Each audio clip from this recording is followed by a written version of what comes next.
Alright folks, how's it going there? So, we'll try this again. So just again, bear with me. We'll see if we can get this up and running. Alright, hope you're all having a lovely, wonderful Friday evening.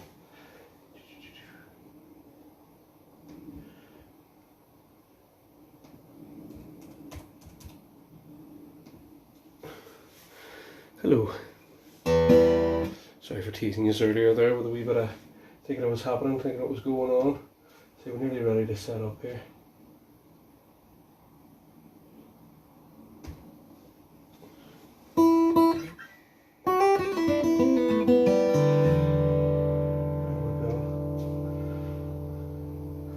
This looks like it's working a bit better now. Hi there, I'll let you come in, take a seat, you know. Hope you all have your homework done, you know. Last week it was a poor turnout there, so yeah. Alright folks, welcome. Hope you're all enjoying the, you know, your imminent doom, essentially. We're all here stuck in the house, so I thought I've been meaning to do something like this for ages, so yeah, just necessity, the mother of invention, isn't it, as they say. So yeah, I'm going to bring you through a couple of different techniques relating to my style. Going to break it down and say this lesson. So we've broken down into sort of 5 or 6 pieces. So the first one we're going to just do general techniques, stuff that I utilise when I'm playing, mostly right hand sort of stuff. The left hand stuff's pretty basic chords and stuff and all. It's just how you play them, and that's all down to the right hand. So I'll be doing sort of right hand exercises and stuff, and all. The second section I'll be doing will be looking at like a popular song that I do as part of the String Ninjas, or in this sort of back to front world that I'm living in right now, the Gnerts Salninj, which is yeah, the alternate stuff where I have hair on my head rather than my face. So yeah, going to be doing that. So the song we're going to be looking at is going to be Hit the Road Jack, the classic, you know, the Blues Brothers sort of thing. The third section that I'm going to sort of break it down into would be a Q&A. So if anybody has any questions that they want to ask me relating to playing or performance or something like that there, don't be asking me maths problems, because my head will explode if you say anything to me. So yeah, the sort of fifth section, or the fourth section should I say, I'm going to play is something of my own or something that I've been working on or something like that there. So, and then the fifth one I'm going to be recommending some sort of listening sort of things days, stuff that I think is noteworthy, and that you should just to branch out and sort of give you a different perspective on playing. I mean, because it wasn't until I seen a couple of guys playing, like Andy McKee, Thomas Lee, John Gaume, all those sort of guys, that I realised that half this stuff was possible, and sort of gave me a different outlook on what exactly I should do. Hi David, I'm back. Get to the chopper. So yeah, so that's basically the way I'm going to be breaking it down here. I will try and take it as slow as possible, and sort of break it down, because I've had the sort of, because I've had the idea of doing this, you know, I was the first one to think of it, by the way, for anybody that's saying that they did. No, Facebook Live, that's all my idea. So for anybody that is sort of finding it hard to follow, I will try and break it down as simple as possible, and I have a few sort of ideas, because I have had to think about how do I best explain what I do, because I don't even know really. It's more of a natural reaction, so or a natural sort of ability that I've just done over time, do you know what I mean? So first things first, I need to get the guitar in tune. So let's see what we're doing. There we go. So we start some tapping, you know, behind the head now, all that sort of stuff, you know. So open with a joke to say, but then I am one, so. But yeah, so here we go. So firstly, I'm going to explain what I'm going through down here on the floor, not, you know, my bottom half. So basically, my Minton, got this a couple of weeks ago. Absolutely fantastic piece of kit. Got it ordered. It's a real working, gigging guitar. Absolutely fantastic. Pickups amazing in it. Recommend. Looking at anybody that's a working musician, very reasonable on the old budget front as well. So yeah, basically I'm going into my pedal board here and coming out of just an alto active speaker. It's 15-inch, the speaker, nothing else. And yeah, just that's basically what we're going through. So the effects you're going to be hearing here, there's two main effects, is the octave pedal for the bass line, because we're going to be working pretty much on bass tonight, and the reverb, because you know you have to have reverb. You know, just everything should have reverb on it, because that's the way it is. So let's get started here. So basically, this opening sort of session is going to be on right hand technique, thumb work, really, thumb and percussion, sort of the basics of my style of playing is this. So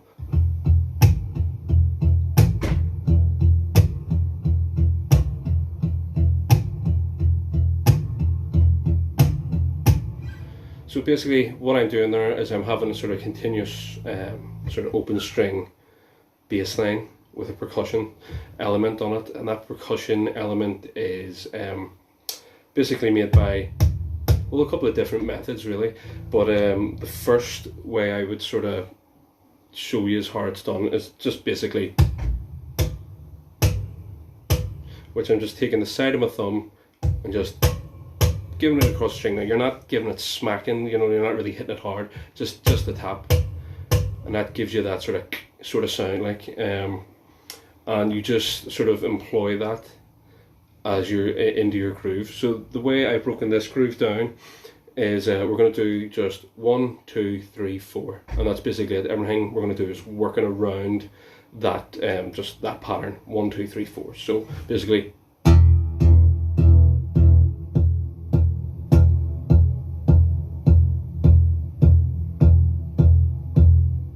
what we're going to be doing is we're going to be substituting one of those sort of notes or beats, or whatever way you want to put it, out for a percussion at different stages, and we're going to build up from there. So basically that's an open E,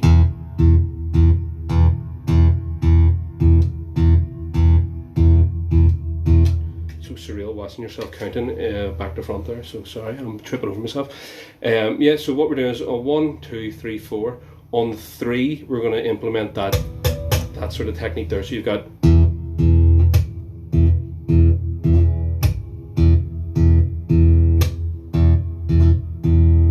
sort of chops up the rhythm of it, so it does as well. So you've got this sort of 1, 2, 3, 4, 1, 2, 3, 4. The bar sort of runs into each other. So you've got this.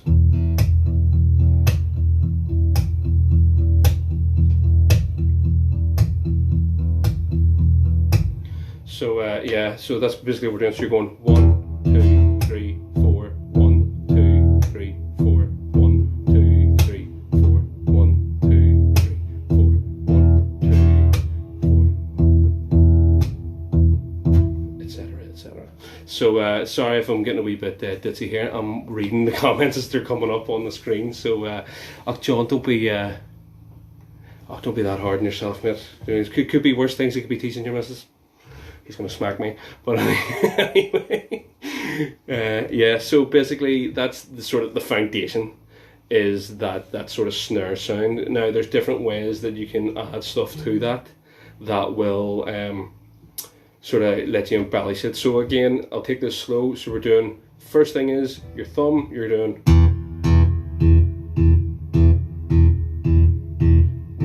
2, 3, 4, 1, 2, 3, 4. Now on the third, you're going to put that snare sound in.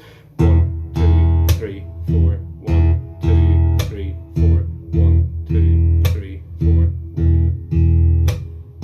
You can hear the way, because the snare sound is on that 3, and the way I've sort of phrased it, the bars are sort of running into each other. So you've got this dun dun dun dun dun dun dun dun dun sort of rhythm going on there. So that's essentially the basics of that snare sound. You can, once you apply like any sort of bass line to that, so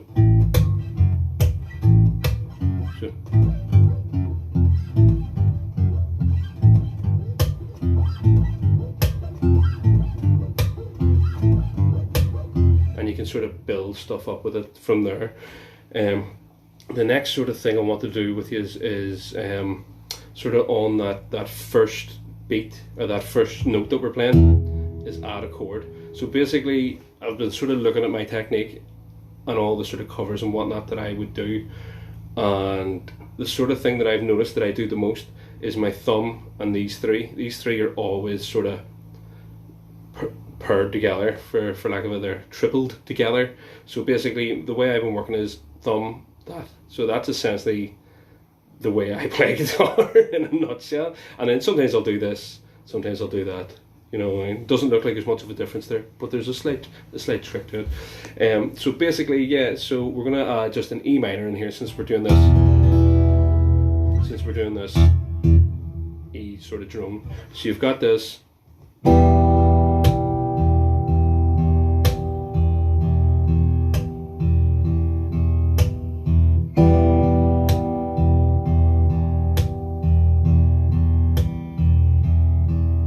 Basically what I'm doing there is on that first, at the same time, I'm using the 3 to pluck the B, the G, and the D string, because I'm fretting an E minor, it's another E note. So you've got, and because you're letting it drone with your thumb, you're not muting it or anything like that afterwards, you've got this sort of very, it's quite sinister actually, sort of groove going on. So we'll start that, I'll start that from the top again. So basically, you've got,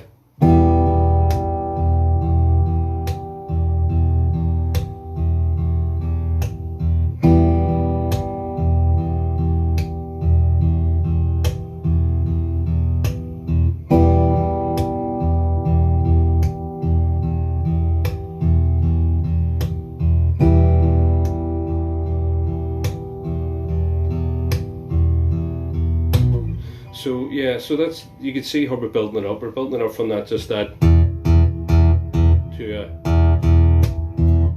and then we're adding the,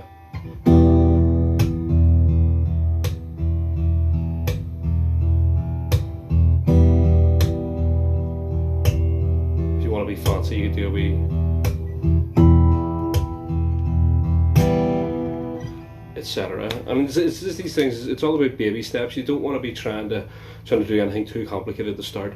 Get the sort of basics, the fundamentals down, and once you become sort of more at home with doing that, you'll naturally start to be able to add things in, and it's basically what you're doing is you're substituting one thing for another. You're sort of, the ear sort of implies that it's all one big thing and you're doing loads of things at once, but you're not. You're doing one thing right after another, and it sort of all comes together. And I think the main thing for these sort of exercises is smooth. Keep them smooth. Don't be jabbing your hand in. Do you know what I mean? Don't be, like, you will do it as you're learning.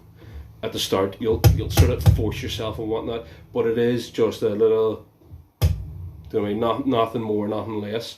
We will be getting moving on to other things that they're slightly more complicated around this similar thing. With, like, for example, the downstroke. A lot of my students, I've been finding, have they found this next thing I'm going to show quite difficult. Whenever I sat down and thought about it, it does actually seem quite difficult in terms of trying to explain it. But hopefully that what I show you here comes through. So basically, what you're doing is, so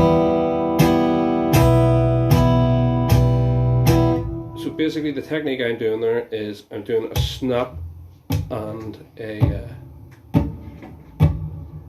strum down with my fingers. So you're basically doing that. So your thumb's hitting the string and your fingers are going out to strum the chord. So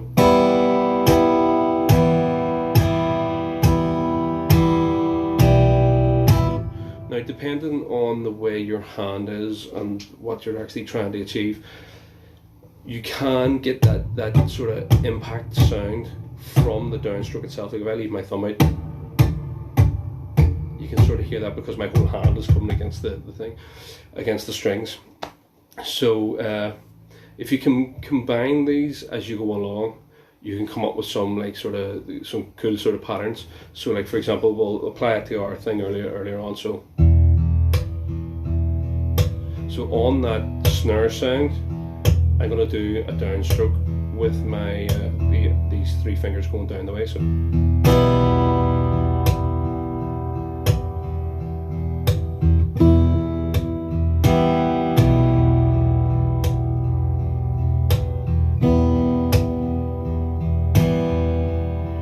and that's a combination of doing both the up on the first, the the down on the third on the snare beat.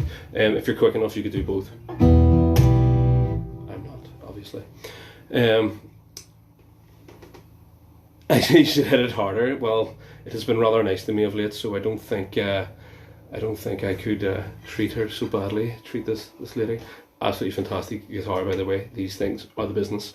I've had a fair few guitars in my time, so I have to say this one here is like, it's just so playable. It's fantastic, and Minton themselves have left. Like, when you pick this guitar up, it's so well made. You can feel it in your hands that it's not, you know, it's real sturdy, really robust instrument. It's not like a couple of other guitars where, you know, the wind blows on it and it goes out of tune, the neck bends, and, you know what I mean, things are falling off it and all that there. True story. Yeah, so they're the sort of basic sort of techniques that I would use along that there sort of that sort of vein. So you've got, well, take it from the start again. So what's her name? Jim. It's her name. You know, because Jim's special. It's a special name. Her real name's Jemima, but I shortened it to Jim just because who needs the Mima, really? You know. No, actually, I haven't thought of a name for the lady yet. But that will come in due course. So yeah, just to recap where we were at the start there. So if you've just joined us, thank you very much. I appreciate it. We've been doing these sort of basic guitar percussion things. So we were starting off with our forward droney E.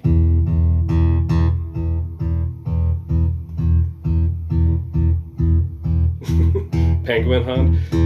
I honest to God thought that. I thought of just Susie, just seeing your comment there. Whenever I was originally thinking about how I play, it was Penguin hand, and it was Penguin from Batman Returns that first came to mind. So I'm glad. I wasn't going to bring it up, but I'm glad you did, because it's not me that's weird, it's you now. I just agree with your weirdness. So yeah, so right, we'll start from the beginning just to recap. So we were starting off with this.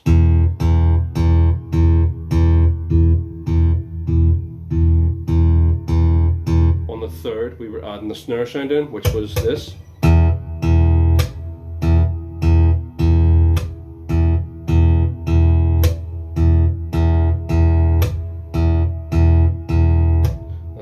So what we were doing now is keeping that going with the snare being added on the third, sort of the third note as it were. We're going to do with an upstroke, an uppluck on the very first to go along with the bass note. So this is simultaneously, we're going.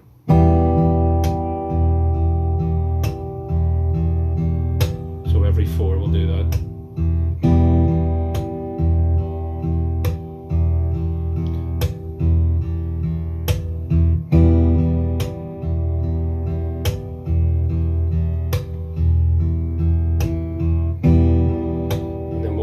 Downstroke to go along with the snare sound.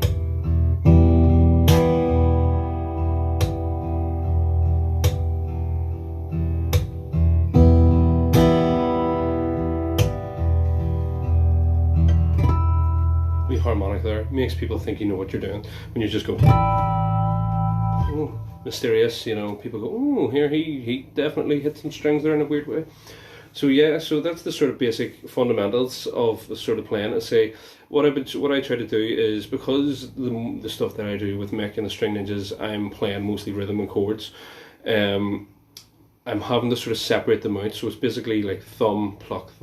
So I get a bass line separate from the chord. So instead of going strumming it, I would go.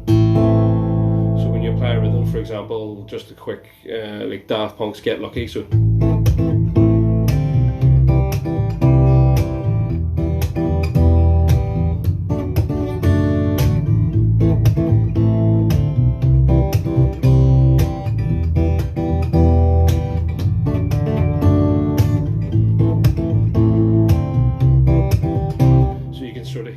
I could just go,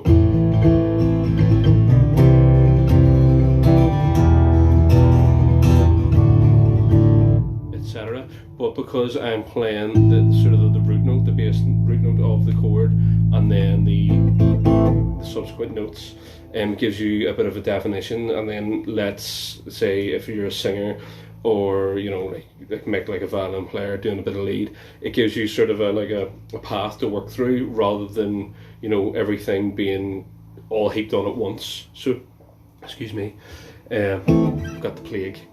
So yeah, that's basically the sort of the fundamental techniques. That and a super duper nail care. Drink lots of milk, and keep your hand out in the sun, even during the winter, to get these sort of nails, these bad boys. So yeah, that's the sort of fundamentals of the sort of percussion sort of guitar, is just that snap snare thing.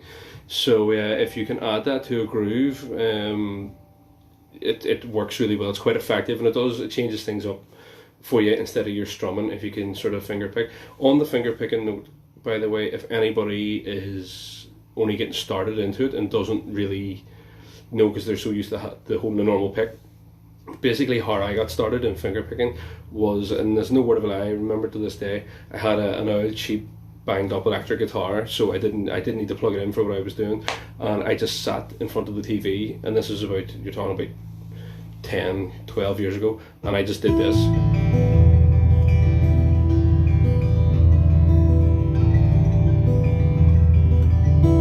And basically did that for God knows how long, and it just got my hands used to where the strings were, and you know, just the different sort of just patterns that I picked out and whatnot, and little rolls here, there and everywhere.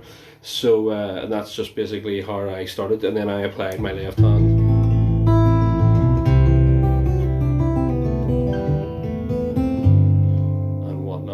So yeah, so if you are just starting out, just do that. Just have a quick wee tinkle with your right hand, and just get yourself used to it. Another thing I would also say is take your fingers. I notice a lot of people doing this, and they're using their sort of baby finger, these two fingers, as an anchor. And I would say stop that right now. It's foolish, and it's a bad decision, and you'll regret it for the rest of your life. I get it that people want to sort of anchor their hands in place so they're not worried about it, but one of the things with this sort of fingerstyle guitar is having your hands, being able to move, being able to strum, and change from strumming to finger picking to palm muting. It's going to be a lot more difficult to do that when you're sort of rooted here, and also I find it puts a lot of strain on this muscle, because you're using that as your anchor. The best thing to do is use here as your anchor. So your elbow crease is anchored onto that. So instead of being there and only doing that, you're able to do this, you know, all this sort of jazz, jazz hands and whatnot. I feel like Napoleon Dynamite there, you know, great film. Excuse me. So yeah, just there are a couple of things that I would sort of, if you're just starting out into the finger picking sort of thing, you don't know where to go. Get your right hand used to where the strings are. Just, you know, pluck a couple of patterns. Don't be trying to learn all sorts of crazy stuff. Once you feel familiar, your right hand's familiar with the strings are, apply that to just basic chords. Take your baby finger off the fretboard. It's just, I did it myself for years, and I just forced myself to not do it. Anchored myself here, and it just gives you the freedom to do anything. So if you want to do a wee bit of tapping and all that jazz, you can do that. I'm going to go over one other thing quickly for Neil, if he's still here, because he did mention that he wanted to learn this, and it is a bit more advanced from the stuff that we were covering there at the start, but I think you can handle it, Neil, don't worry. And it's basically, I do a dance groove, so you've got your kick, your snare, and your hi-hat in the middle. I was going to try to do boots and cats, that's what the old cliche is, and he's wondering how I do that. So basically it's a 4/4 sort of beat. You've got your kick at one end, you've got your snare at the other end, and you've got your hi-hat sound in the middle. So the way that I achieve that is on these guitars, well, most guitars that you would buy, the pickup here, piezo, whatever you want to call it, pizza, I don't care, they are underneath the nut here, the saddle. So when you put your thumb against it in this sort of area, it gives you that sort of core thump, which is your kick sound. So, and then you've got your snare sound, which we were talking about earlier. So basically the way I go is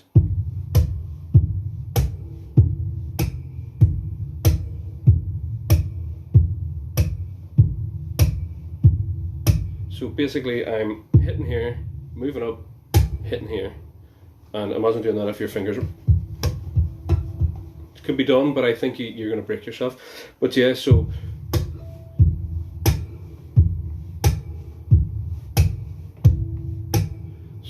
that's the basics. So what you want to do is now add in that hi-hat sound, and the best way to do that is via muted string.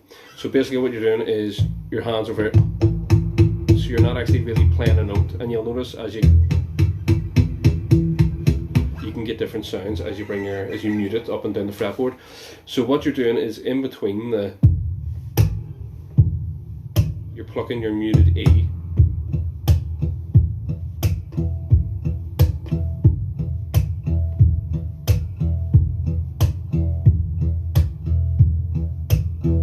so kick, pluck, snap, pluck, kick, pluck, snap, pluck, and that's essentially it. You can add more stuff to it that gives you a sort of a different feel to it. Like for example, an upstroke with your thumb in between, so you're going.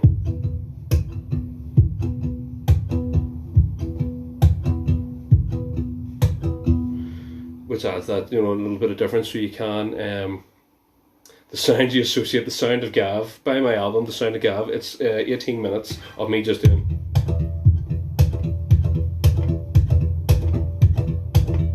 That's it. Now if you can combine that with this little jobby here where you're doing another, like a sort of secondary snare sound in between the first. So basically when you're doing this one's going at the same time, so you've got this.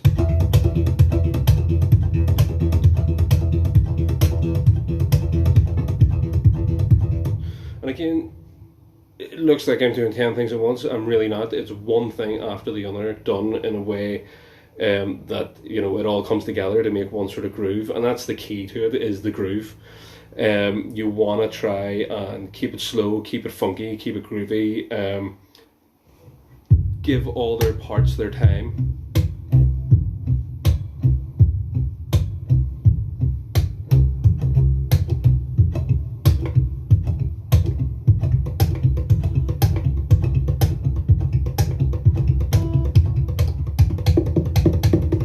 Etc. You can do those sort of things. Now, my feeling towards these sort of techniques has changed over the years. Back when I first started playing fingerstyle guitar, I was big into them. I was all this sort of jazz and swinging the guitar around my neck and whatnot. Whereas now, because I'm playing with somebody else, really is less is more. And Ali Todd, less is more. Imagine how much more can be. That's a little Fraser reference just for Ali. Just for you. So yeah, so basically because I'm playing with another person, I don't have to do all the crazy stuff that I used to do and try to basically compensate both musically and emotionally and mentally on the guitar. So yeah, so I'm able to do a lot less, but at the same time use it a lot more effectively. And I think that's where it sort of comes in. A friend of mine once said it's all about what you're not playing and playing the space, which is it took me a long time to get because I never played with anybody else for the first 10 years of my playing, maybe actually longer. When I was playing 17. Yeah, so I played the first 15 years of my sort of playing career. I've never played with anybody else until Mick. He was my first, my last, my everything. So yeah, that'll bring the conclusion. I will do tabs on this, and I know probably a lot of this may seem a bit daunting, but just because of the way I talk and the way I explain things, but I will do out rudimentary tabs, ruler and a biro and everything on college ruled paper. None of this tiny tab paper.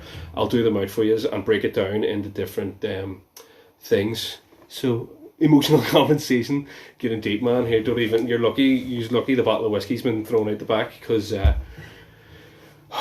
things be getting real anyway. But that's not what we're here for, folks. We're here to learn and share a bit of knowledge.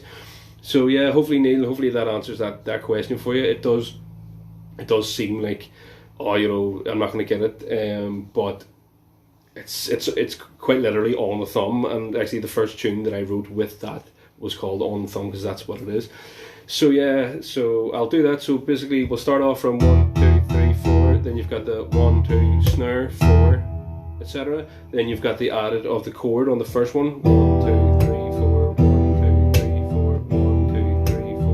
Then you've got the downstroke to go along with the snare. So you've got 1, 2, 3, 1, 2, 3, 4, 1, 2, 3, 4, etc. And then you've got all that sort of jazz there.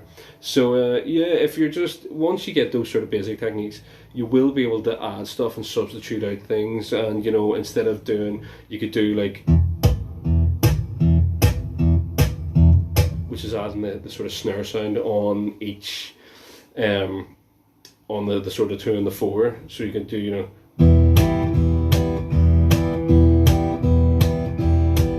etc. And sort of work on that. You can do, you know, you can do like a double, like a sort of an upstroke on one of them,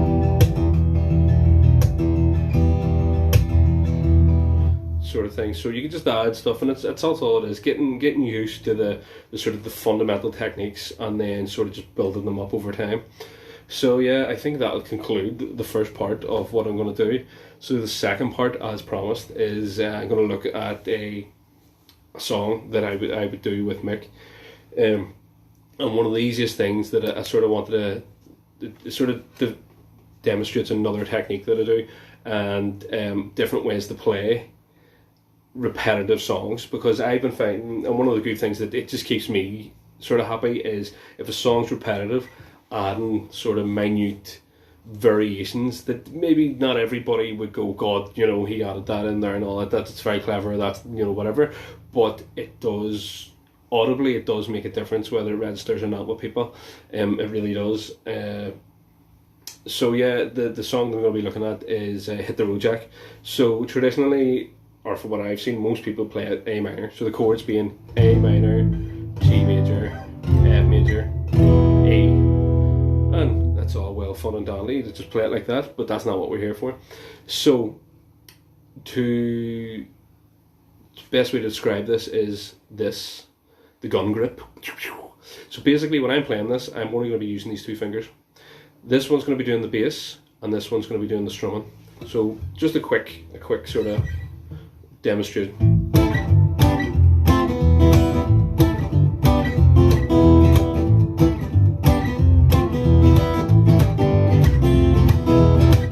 Hit the road, Jack, etc., etc. Yeah, so that is the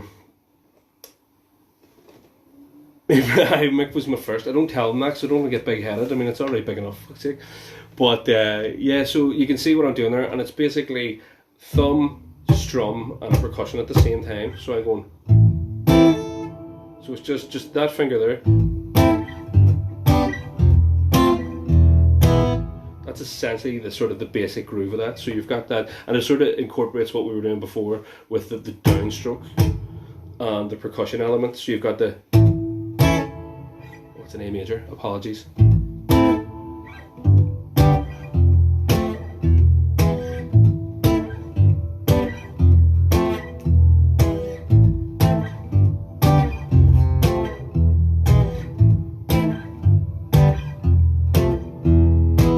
Again, and that's just thumb doing the bass. I'm sort of muting it straight away, so I'm taking that off so it stops, it's not lingering, because that gives it a sort of a different feel. So, and then one strum down, and I'm sort of taking my fingers off that and muting it again as I'm changing down to the next chord. I'm not letting anything ring out on that. The real key to that sort of technique is the upstroke with your finger. So you're doing the,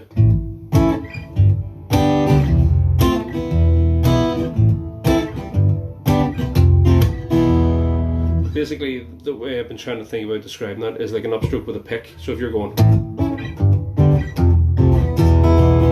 doing that sort of double upstroke, you know, that sort of classic, that sort of rhythm to it. That's sort of the sort of technique that I'm using. And again, it's all just in that finger, and you're just.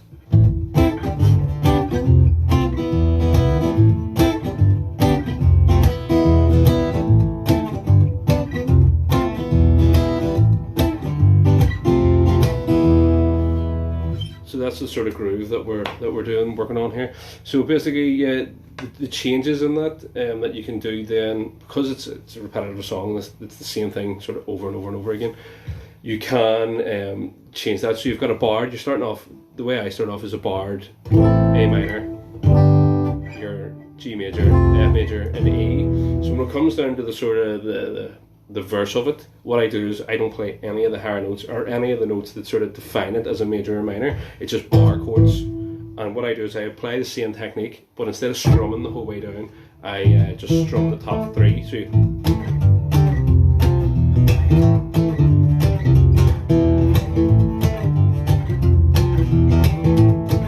trying to reconnect. Yeah, there we go. Who is this Minik? I have no idea. Is this guy with a violin? He's got a really tiny guitar, but his pick's massive, so you don't argue with that sort of person, you know. So yeah, just before I got disconnected there.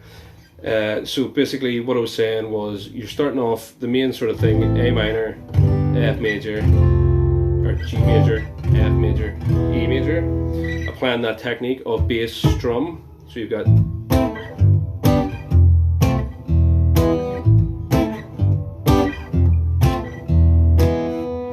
that. You can add a little upstroke with your finger as you're changing chords and as you're moving your hand back up to do that bass note. So you've got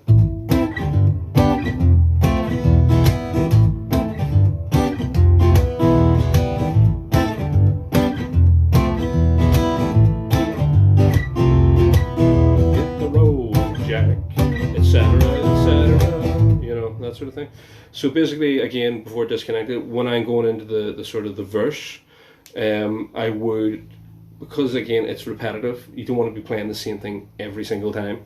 You want to sort of define it a bit for the audience, and it keeps things interesting for yourself. So I play the same chord progression, but I leave out the sort of major, minor,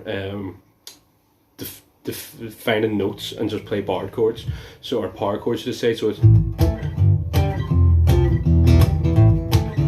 exactly the same rhythm as what we were doing before. The cool thing about that is on the sort of the last bar of the last two bars of the verse, you bring back your original chords. So what you've got is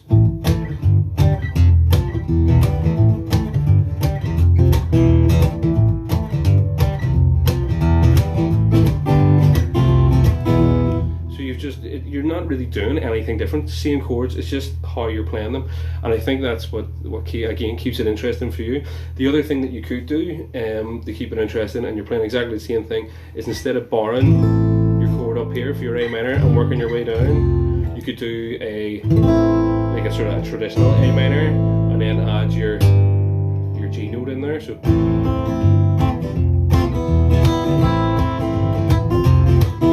it gives it a different feel, a different sound. And even though to you and I and everybody that knows anything about music at all or can play the song, they're all exactly the same chords, it's how they're voiced and how you're using them that changes. So yeah, just implement that as much as you can, and just think about things when you're playing. For example, like another thing that I like to do is like Folsom Prison Blues, for example, has that chord in it. No, it doesn't. That sort of bluesy chord.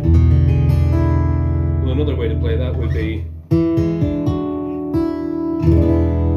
that sort of sound, so you get that sort of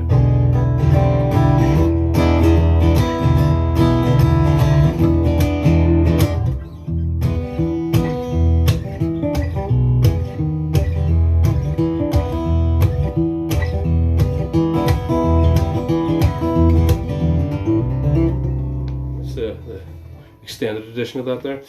We're saying, John, what snappy snare sound with the octopedal gives you the sound of the whole rhythm section? You have it down to a T. Let me read that again. That snappy sound over the octopedal. Forward hit the road, Jack. Is that what you talked about? If that is the case, it's the snare sound comes from the finger hitting the strings as I go down. It's kind of a weird. Again, it's really hard for people to sort of get that. You have to sort of, it's like so you're hitting and at the same time opening your hand, so it's like some sort of downward Sieg Heil or something like that.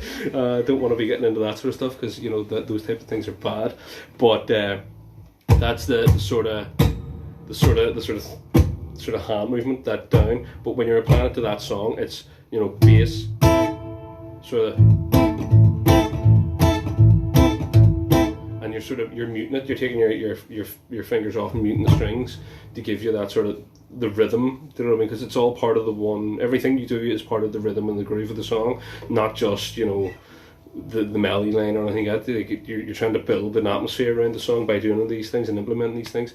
So yeah, again, if anybody's just joined us, thank you very much for coming in and listening. If you're from out of town or not from Belfast or watching through one of the forums abroad, apologies about the way I talk. If you hit the red button on the remote now, the subtitles will come up. So again, thank you. We'll be covering the basics of fingerstyle, sort of guitar, the way I play, and also now we're looking at hit the road jack. So yeah, so just 3 sort of different ways you can play that is yeah. Yeah, that's me, Neil. Thank you. I'm glad you took that with a pinch of salt. You know, that's me on a Sunday World tomorrow. Do you know what I mean? Local guitarist. You could figure out the rest of that headline. But yeah, so basically the chords don't change in the whole way through that song. It's the same thing: A minor, G, F, E. But again, it's how you play them and how you utilize them. So you can play them like such. Play like this.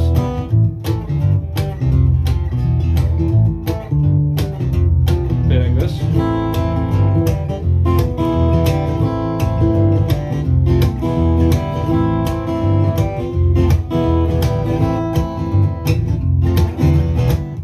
That's the thing. So yeah, that's the sort of the basics behind that song. So hopefully you can enjoy that and do whatever you want with it. You know what I mean? You can also do it all super sensual and whatnot and be all no.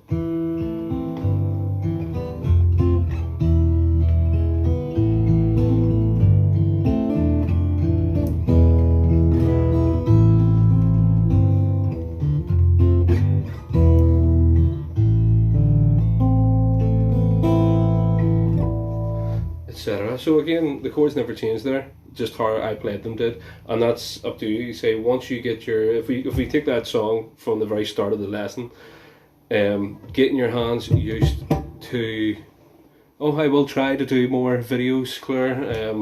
I really don't think I have a choice. I am stuck in the house. I can't go out to play, and you know, if it keeps me occupied, I'll do them. So just on that note, I was thinking, if I try to do this every day, it'll get super boring. I have a couple of ideas for the next sort of ones that I want to be doing, and I don't want to run out and sort of pile it all onto you. So what I was thinking about doing is doing one today, leaving tomorrow, because you all have homework and you all be studying this, obviously. Come back on Sunday, maybe do one on Tuesday, and just do one every other day and see what we can do. I'm also planning on I have kids, so I'm trying to get them involved and maybe doing a sing-along for like parents that are, you know, stuck in the house all week with the kids. You know, like who would have thought that would have happened by having kids? Like that's not the sort of agreement that I signed up to, and I know you guys didn't either. So, but we'll have to make the best of this. So I want to try and do something, you know, to entertain kids and get them involved and get them. If it gives you half an hour to do the dishes, you know what I mean? Because I'd appreciate that as well. You know what I mean? So I'll be working on stuff like that, and maybe. Beginners, like proper beginners guitar lessons, you know, basic chords and whatnot. So shoot your tip jar link. Well, now that you brought that up, I have to say thank you very much, guys. If any of you are getting anything out of this, or you know, you appreciate what I'm trying to do here, you can fire up an old PayPal. I'll be putting it in the event. I'll stick it on my thing here. Basically, because of the current situation, I'm in the same boat as a lot of people. So if any of you want to buy me a pint, essentially nothing imported, domesticated, Harp will do. Buy me a virtual pint, throw say £3 in my PayPal. I would appreciate it. If don't feel obliged to, I'm going to be doing these videos regardless of my financial situation. But yeah, if you are going to get something out of it and you do have £3 a week, say for argument's sake, chuck us, you're more than welcome to. I'm not going to be chasing anybody or fighting with anybody, or you know, you watched 120 videos and you know I got nothing to do. That's not the case. I would appreciate it, but I don't. That's not why I'm doing this realistically. So you can check it out. It's my via PayPal, Gavin Ferris Band. So my name plus band@hotmail.co.uk. So if you can, that's great. If not, don't be worried about it. I'm more than happy to share the knowledge with you, because it's something that I never got growing up. Everything that I've learned is I learned myself, and I just through watching people. I have no formal sort of lessons or anything out there. So if you're getting something out of this, great. You don't have to give me any money. If you want to give me money, give me all your money. I'm happy to take it. But so yeah, so just to recap, I'll be doing a couple of tab sheets out. I'll put them on my page or in the event for this, and I'll be putting up what I'll be doing next. So the next song that I'll be doing, the next sort of exercise that I'll be doing, when I'll be doing it and what time. It's probably going to be around this time anyway. So if you want to make this a regular thing, please do come and listen in and see what you can get out of this. Say I will try and do more stuff for you guys anyway. L'Oreal.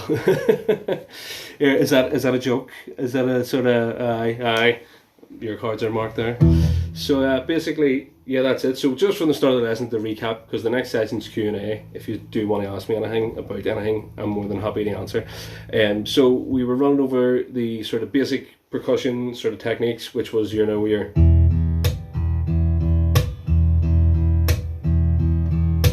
now I know that that snare sound is sort of resting a wee bit there longer, so that's what chops up the groove a bit. But if you just sort of apply it to that 1, 2 snare again, and then on your first one you've got the pluck with these 3 fingers.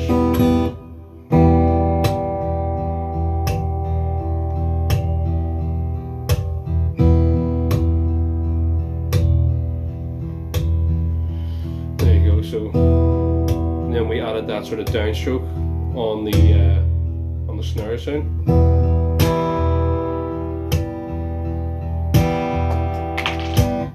There we go, something fell in the corner there, very ghostly. And then yeah, the recap, we were looking at hit the road jack. So you've got your A minor, G major, F major, E. Yeah, so and how we played them and how we implemented them. So we had the bass strum technique. So you've got the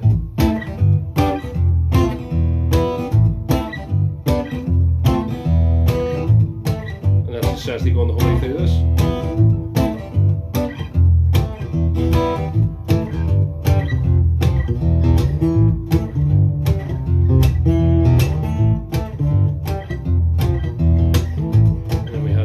Sort of version.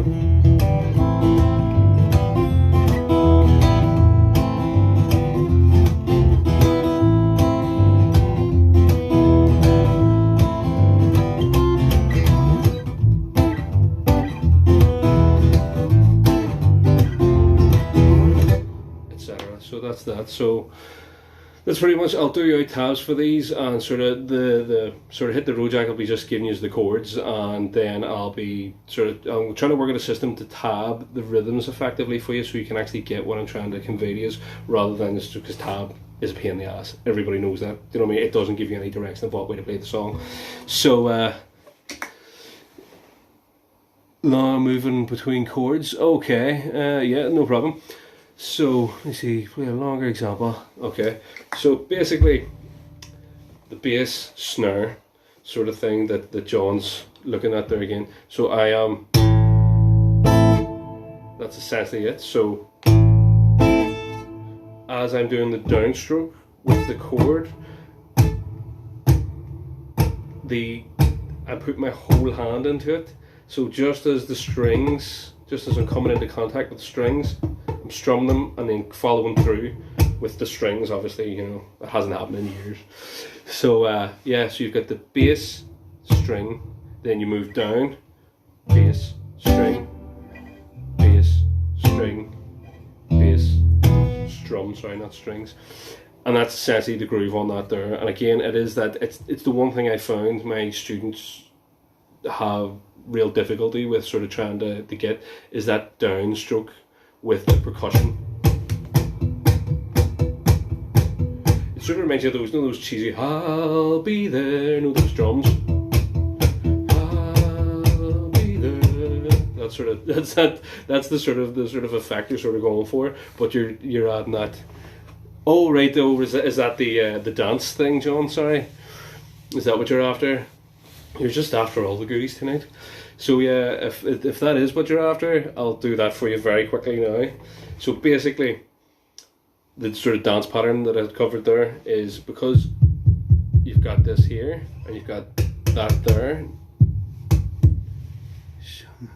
Gavin's big breakdown. That's us. Well, that should be it, shouldn't it?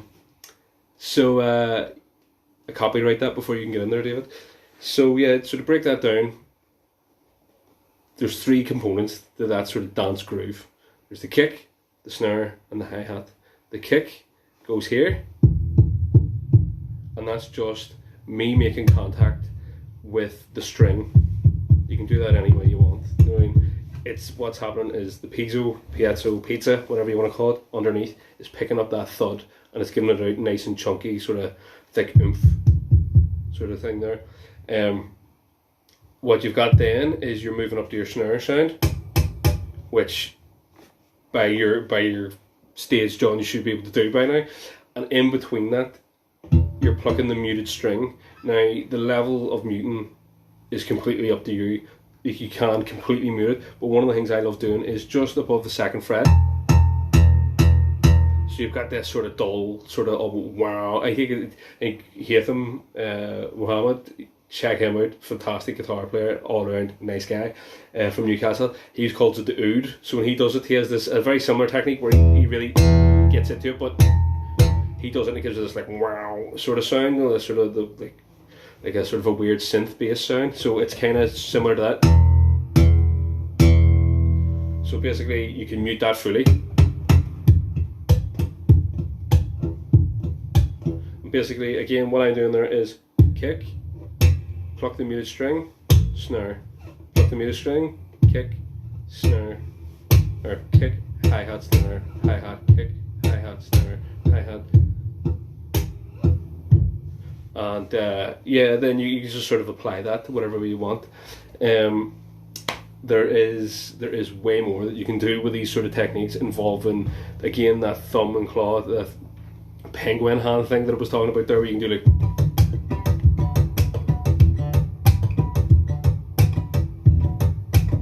sort of thing, or you can do a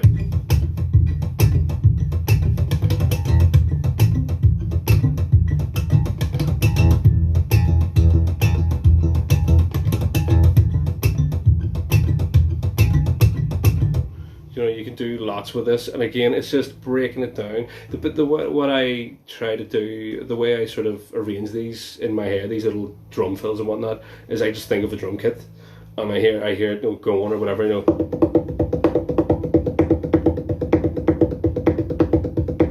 I mean, you've all heard that drum fill, you've all heard that drum beat before, do you know what I mean? I would use this little thing I picked up from Antoine Dufour years ago. I never fully got it, but I did sort of bend it to what I needed to do. Was this doing that? So you've got this.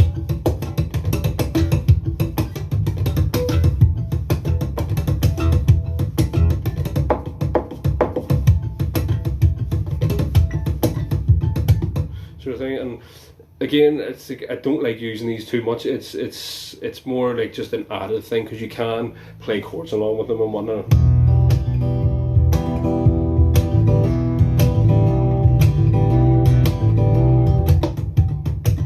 Sort of thing like that. Obviously, that wasn't as smooth as I would like it, but yeah. So that's basically the breakdown of it all. You've got your kick here, your snare here, or your hi-hat here, your snare there. Excuse me.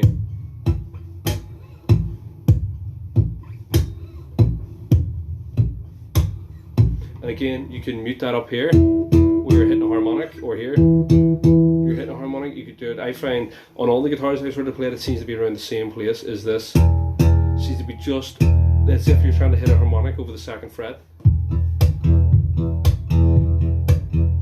you're not quite muting it, but you're not quite letting it ring out either.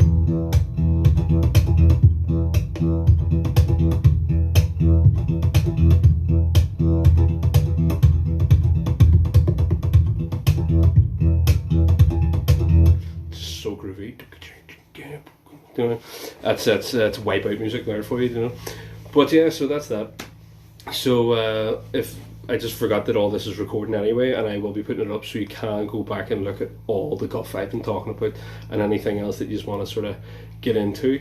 So yeah, we'll move on to the next sort of part of it, if you want, which is questions and answers. If there's anything relating to sort of, you know, techniques, you know, nail care, fucking live performance, you know, my beard, t-shirts, anything about me in particular you want to know, you know what I mean, my chest measurements, all that sort of stuff, that's all public knowledge anyway. Now's the time to sort of say it. I'm more than happy to sort of try and give you answer from my perspective anyway, because all this is, I can only teach from my own perspective.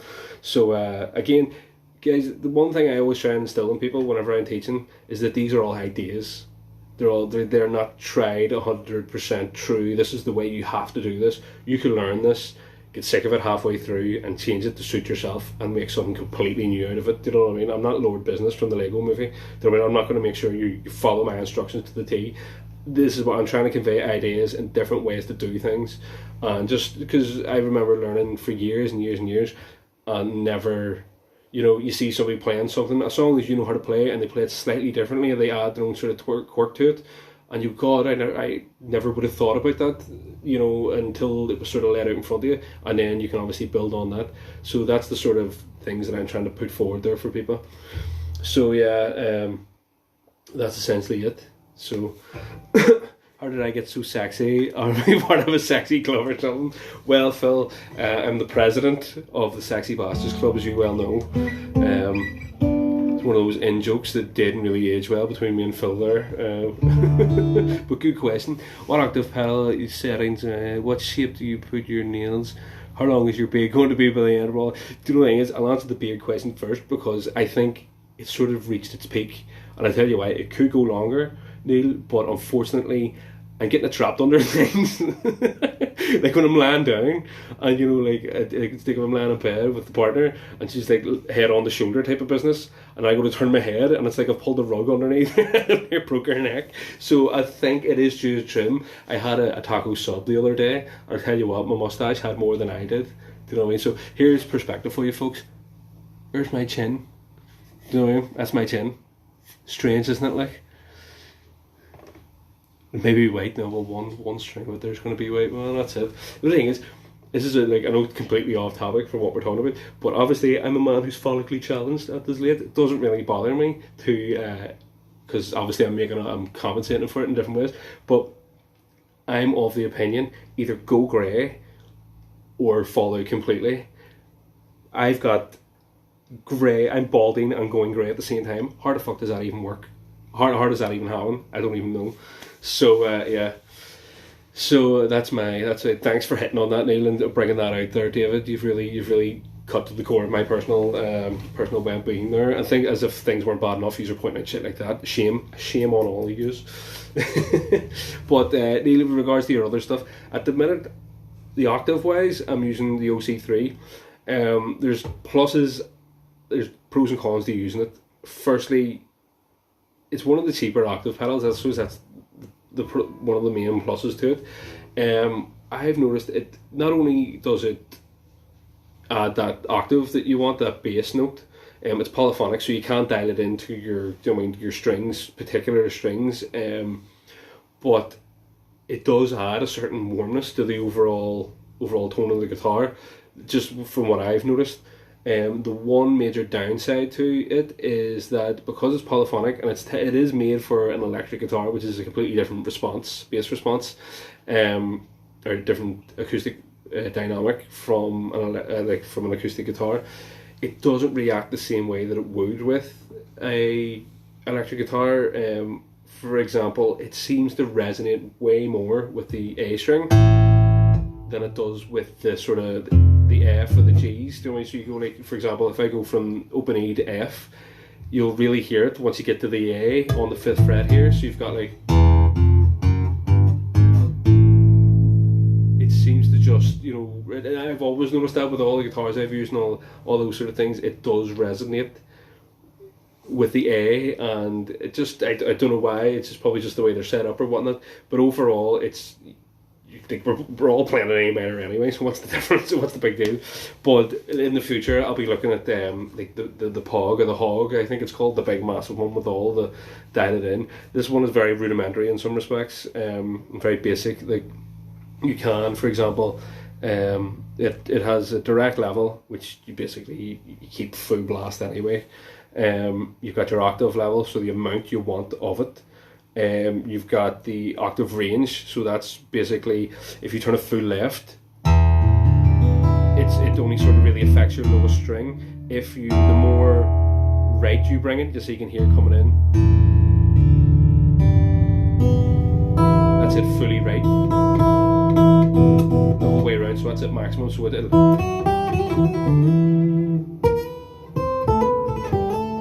you probably could do something with that, you know, but it's not really for me, you know. And you can hear as well, like the weird sort of overtones it's creating, because it's, you know, it's trying to take in more than one note at a time here. So, but yeah, it is handy. It is handy to have, and it's nice. And as like, for years, I had it maximum carnage, you know, and the more I've been playing, the more my style has changed over the years. I've sort of been dialing it back and keeping it more subtle, but I do love my bass, you know what I mean? So that's that. So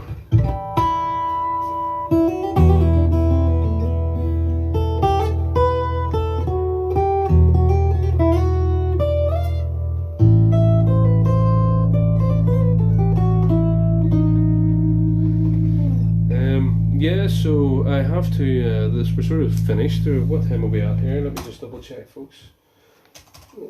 We're basically about 20 past, so yeah, we're pretty much coming to the end of this here, guys. Thanks very much for listening. I'm going to play something of my own here, and it's weird. It's very weird. I did a thing. As I said, I've been playing since I was 16. I'm 33 now, so you're talking about 17 odd years of playing.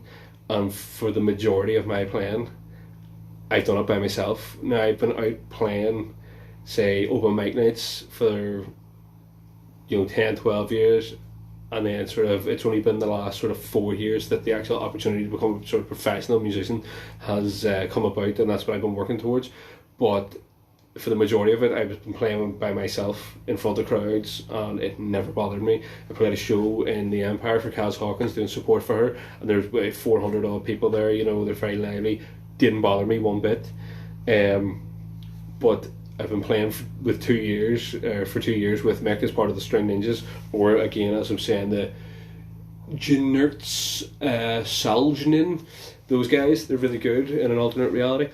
Because I've been playing with him, my whole style had changed, everything about it had changed, and it's a lot more fun because, again, I was able to scale back everything that I did, focus more on being effective rather than being flashy to an extent and trying to do everything. And I'll give it, it allowed me to think more and more constructively about my playing, which was kind of handy. But as a result, playing by myself just isn't my forte anymore, so it's kind of weird. So I'm going to try and do something here. I haven't really finished this 100%. It's drop D, so it's kind of that sort of D major G sort of flavour to it, and I wrote this quite some time ago. It's got some nice wee riffs in it. And basically it's called The Life Worth Living, and I wrote this for my great grandmother Susan O'Hagan and my partner's grandmother, two people that we both cared about. Oh, do you know any planks day? I don't know, actually. The weird thing is, sorry Claire, I'll just get sidetracked the story here, I'll just answer that. I did actually play a lot of trad when I was younger. I played tenor banjo for years, and I wasn't amazing at it, I was decent at it, it was good, I did enjoy it, but it sort of just bored the tits off me after a while. It was, I've always been creative, and I always felt with, especially with sort of Belfast and the trad sort of scene, the people that are playing on it, and it's nothing against them, they're fantastic musicians, but they have that sort of, they know what they know and they like to play what they know. And I at the time I found it was very hard to sort of get in and be like, here's tunes that I've written on the banjo, kind of weird stuff, do you know what I mean? I was always into my jigs and whatnot, and I used to sort of writing and all of those, but it was like sort of a pointless exercise to try and go out and play these with people, because people just weren't interested. They all wanted to play what they played and what they knew and stuff and all. So yeah, it sort of, if it wasn't an outlet for me creatively. So thanks, David. Here, see you later. Hopefully, we'll see you at the next one. So creatively, it didn't really do much for me. No, I was all right. It was all right. It was the mohawk and the leather jacket that sort of did it for you. Don't you lie. Yeah, and so it sort of just fell to the wayside. I kind of felt that was, for me personally. Now I know a lot of the scene has changed with the likes of what's their big Lonesome George and all, like, you know what I mean. And then like a lot of those guys are writing a lot of their own sort of stuff and like putting a new spin on sort of traditional folk music, and it's fantastic. And I wish I sort of had that group back then. But unfortunately I didn't. But it allowed me to focus more on my guitar work and it's sort of paying off. So I can't really go anywhere. But Planks Day, unfortunately not. But I am going to be doing a thing as we go where, like, I'll be doing what songs do you want me to have a look at and whatnot, and we'll sort of I'll learn them, and then I'll try to take them apart and try to redo them and play them sort of differently for you and try all that sort of stuff. So yeah. Who was it there? Was Declan, was it? Declan Gallagher, yes, but yes, I'm going to try and make this a regular thing. As I say, I'll probably not do this tomorrow. I'll probably do it on Sunday, and then keep doing it every other day, because I think to do it every day, I'm just going to knacker myself and run out of ideas. And you know, I have a set list of about 40-50 songs there, plus a load of stuff that I'll be working on just myself in the background, whatnot, that I'll be doing, and I want to kind of stretch that, not you know, take the piss out of it or anything, but I don't want to be firing everything at you in one go and you all being sort of overwhelmed and turned off. I don't want to turn you off. I want to get you on it, like a carb on it, in there, like swimwear, etc. And yeah, keep us interested. So probably Sunday, we'll do something on Sunday. I need to go have a wee think about other things. I have other techniques that I would sort of like hand. I have this thing about setting up your hand for changes that I was sort of consciously thinking about for the last while, instead of just trying to all this. But again, that's the next lesson. So we'll probably do that on Sunday. So yes, to get back to my original story. So I had written this song, this piece for my grandmother. I was very close to her, and also my partner Finuna, her grandmother, sorry. She was very close to her, and they're both sadly not with us anymore. But the one thing that they both had in common is, well, they were both ancient when they died. My grandmother, I think she was 94, still driving until she was 90, by the way. There's stories I could tell you what, she used to offer me a lift home, and I'd be like, nah, I'd rather walk the 17 miles to get back to the house, because I don't think I'll make it if I get in the car with you, Granny. But the stories that they had to tell, and I know Finuna, from the way she speaks about her Granny, very fond on the stories that they had. Everything about them, they had such an interest in life, and they seemed to have, like, you know, born and lived for the guts of a century, seen the world change, you know, had the crack, doing all sorts of things, like, and yeah, it's just pretty cool. So I wrote this little thing. It's a nice wee ditty. I've got nice wee ditties for you. So yeah, I'm gonna dick about here for a wee while with the old effects pedal. I got a delay, strumming timeline, fantastic. It takes you a wee while to get used to it, but see, once you do, the stuff you can do on it as far as, this is a little second called Marigold, whatever, yeah. But it adds this sort of real spacey vibe, you know. Nice so that you can hear like sort of overtones there along with the delay and stuff, so you can sort of, what I did, that's quite a lot of it now, so if I dial it back just a wee touch, let's see, where are we? So that's the original level, and this is the sort of dial back, so you can do this nice.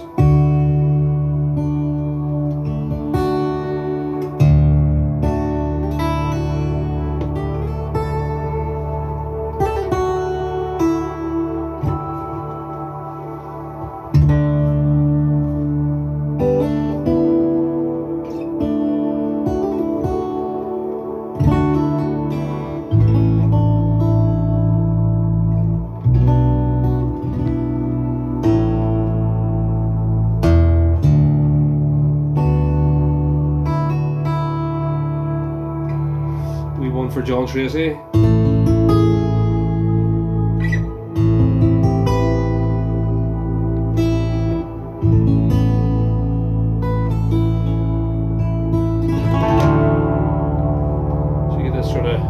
nice overtones and very spacey, very call that film, one with the robots and they're all alive and stuff, and they want to stay alive because nobody wants to die. It's a very overrated film in my opinion, but it's good nonetheless. Harrison Ford. Oh, I can see the name of it. I hate that when things just escape from you.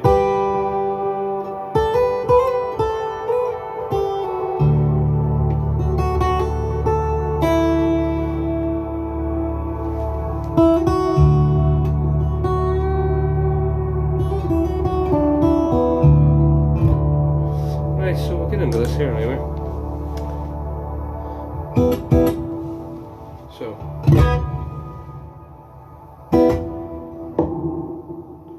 a lot of reverb. I like my reverb on this one. Right, so this is A Life Worth Living anyway, and we'll hopefully see you next time. And again, guys, if you are feeling, if you want to buy me a virtual pint, go on to PayPal, give us a wee Gavin Band at hotmail.co.uk. Throw us the money in. If you're not going to, I really don't care. I'm just glad that you're getting something from it. So yeah. Double check the tuning on this. Just one last time. I'm a stickler for my tuning, because it ruins the song. So this isn't drop D, by the way, for anybody that is wondering. So it's basically standard tuning, but you've dropped your bass E down to a D. So here we go. Let's see how this gets on anyway.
That was shite. I'll do better next time for you.